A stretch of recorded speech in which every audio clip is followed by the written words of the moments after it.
3, 2, 1. For those who need it, you can't hear me. We can't wait till this pandemic is over, right? Cheese and crackers. You know what? If 150 million people get the vaccine, then a whole bunch of other people might feel good enough that we don't need these anymore. I don't know. I'm not for or against vaccines. I really don't care. What I want to talk about is this wall behind me. The blank wall? No, you see this, there's something was there, it's probably missing now. Well, actually it is missing. I know it is. You know what it was? It's the debt clock. Now for years, I've been coming down this block. Years ago, the debt clock talked about the country's debt, talked about the family's debt, talked about your personal debt. I used to yell at that clock, damn you clock, I don't have $25,000. I did not do this. No. But they was talking about as a collective. Well, that personal $25,000 I've seen go up to 30, 40, 50, 60. I don't want to go too far, but that family debt I've seen go over 100,000, and that national debt I've seen go into the trillions, and that clock is like pat, pat, pat, pat, pat, pat, pat, pat, and you can always go like to some Google the national debt clock or something like that, and it'll show you what that clock used to say when it was on that wall. Now, why is that clock missing? Isn't this information that we need? Isn't this information that we should have? Hey man, this is what the country is, the debt of the country. Well, maybe perhaps that if they actually showed you those numbers today, you would see that the country is in an amount of debt that you can hardly wrap your mind around. Your family, how is that affected, may make you anxious. In your personal life, if you see how you're affected, it may bring down some of your hope.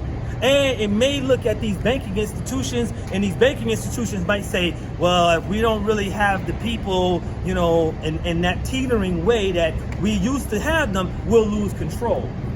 And here comes the cryptocurrency, okay? The Bitcoins and all of these other cryptocurrencies and blockchain technology is changing the game. So now what can happen is that debt or whatever that could have been could be like, what, you can circumvent it, you can get around it. Why? By dealing with people directly, by doing exactly what we're doing, using a phone, a smartphone device in somebody's hands, where we can now do what?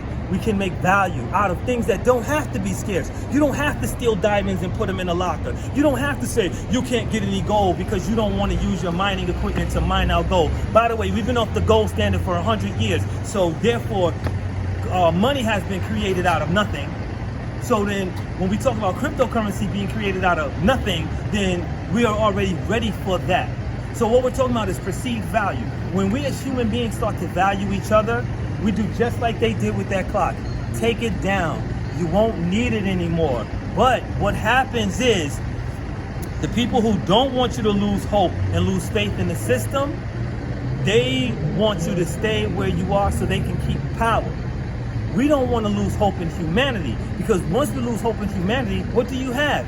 But the system can break down, the system can be reformed all types of ways. The new system being reformed is peer-to-peer.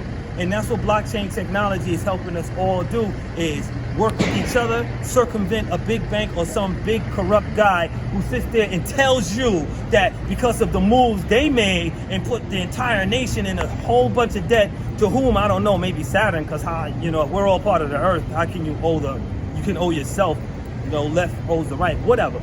But we can circumvent their idea of what the country owes, what the family owes, and what the person owes, make our own thing. We don't have to have scarcity to have value. And guess what? We're in a new world, a new day. And if you think that 2021 is going to be 2019, because 2020 is just going to be an anomaly and we're going to go back, we're never going back. We're going forward. And that clock being gone tells you we're in a new day. They took the clock away. All right? Don't believe the debt, but also understand the debt. And let's get out of it. Love and magnetism.